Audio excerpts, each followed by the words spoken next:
வணக்கம் ஃப்ரெண்ட்ஸ், இன்றைக்கு இந்த பதிவில் மகா சிவராத்திரி தினத்தன்று பூஜை செய்வதற்கான உகந்த நேரம் எது, இரவு முழுவதுமே கண்விழித்து பூஜை செய்ய முடியாதவர்கள் சரியாக எந்த நேரத்தில் இவர்கள் பூஜை செய்ய வேண்டும் என்பதை பார்க்கலாம்.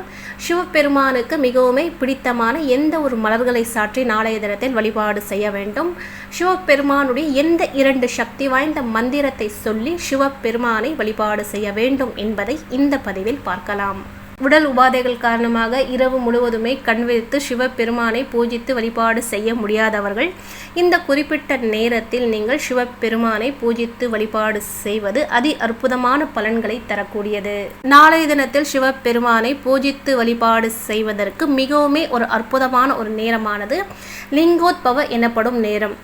நாளைய தினத்தில் சிவபெருமானுக்கு நடக்கக்கூடிய 4 கால பூஜையுமே மிகவும் விசேஷமானது. அதிலும் 3வதாக வரக்கூடிய 3வது கால பூஜையானது மிக மிக விசேஷமானது, மிகவும் சக்தி வாய்ந்ததும் கூட. இந்த நேரத்தில் நீங்கள் பூஜித்து சிவபெருமானை வழிபாடு செய்வது நினைத்த காரியத்தை நிறைவேற்றி தரக்கூடியது, கேட்ட வரத்தை தரக்கூடியது.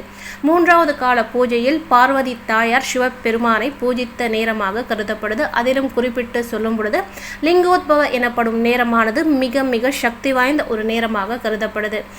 நாளைய தினத்தில் லிங்கோத்பவ நேரமானது சரியாக இரவு 11:30 மணிக்கு துவங்கி இரவு 1 மணி வரை இந்த லிங்கோத்பவ நேரமானது உள்ளது. இந்த நேரமானது மிக மிக சக்தி வாய்ந்தது.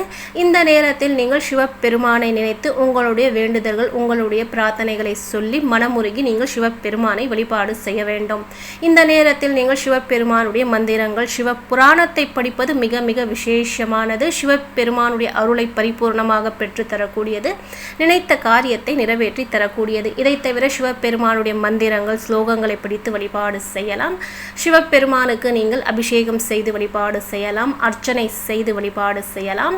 இந்த நேரத்தை நீங்கள் நாளைய தினத்தில் தவறவிடாமல் இந்த நேரத்தில் சிவபெருமானை பூஜித்து வழிபாடு செய்வது சகலவித ஐஸ்வர்யத்தையும் பெற்றுத்தரக்கூடியது.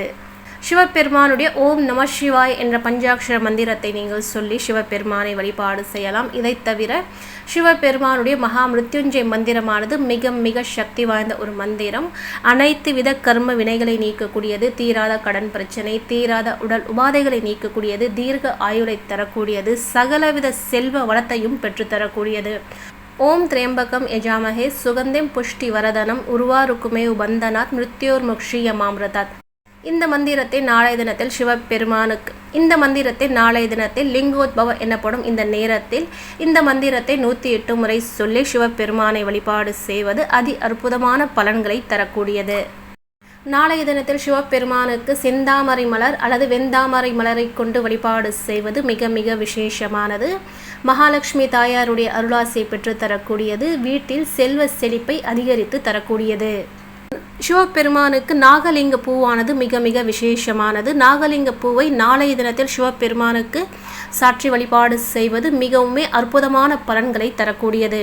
ராகு கேத்துவால் ஏற்படக்கூடிய தோஷம், கால சர்ப்ப தோஷம், நாக தோஷங்களை நீக்கக்கூடியது, காரிய தடைகளை நீக்கக்கூடியது, திருமண தடை, புத்திர தடையை நீக்கி நல்ல பலன்களை தரக்கூடியது.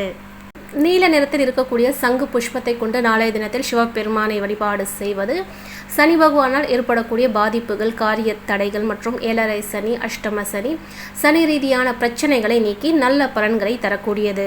சிவபெருமானுக்கு நாளைய தினத்தில் மல்லிகை மலரை கொண்டு வழிபாடு செய்வது சுக்கிர பகவானுடைய அருளை பெற்று தரக்கூடியது, கணவன் மனைவிக்கிடையே இருக்கக்கூடிய கருத்து வேறுபாடுகளை நீக்கக்கூடியது, திருமண தடையை நீக்கக்கூடியது. சிவபெருமானுக்கு நாளைய தினத்தில் செவ்வரளி மலரை கொண்டு பூஜித்து வழிபாடு செய்வது புத்திர தடையை நீக்கக்கூடியது, நினைத்த காரியம் மற்றும் உங்களுடைய வேண்டுதல்கள் அனைத்தையுமே நிறைவேற்றி தரக்கூடியது. சிவபெருமானுக்கு தும்பை பூவை கொண்டு வழிபாடு செய்வது அனைத்து வித துன்பங்கள், பிரச்சனைகளை நீக்கக்கூடியது. சிவபெருமானுக்கு ரோஜா மலர்களை கொண்டு வழிபாடு செய்வது நீண்ட ஆயுளை தரக்கூடியது, நல்ல உடல் ஆரோக்கியத்தை தரக்கூடியது, மகிழ்ச்சியை தரக்கூடியது. சிவபெருமானுக்கு செம்பருத்தி பூக்களை கொண்டு வழிபாடு செய்வது காரிய தடைகளை நீக்கக்கூடியது, உத்தியோகம் மற்றும் தொழிலில் இருக்கக்கூடிய பிரச்சனைகளை நீக்கக்கூடியது, இல்லத்தில் செல்வ செழிப்பு மற்றும் மகிழ்ச்சியை தரக்கூடியது. இந்த பதிவு உங்களுக்கு பிடிச்சிருந்தா லைக் பண்ணுங்கள், சேனலை சப்ஸ்கிரைப் பண்ணுங்கள். அடுத்த ஒரு நல்ல பதிவில் சந்திக்கலாம். அதுவரை நன்றி, வணக்கம்.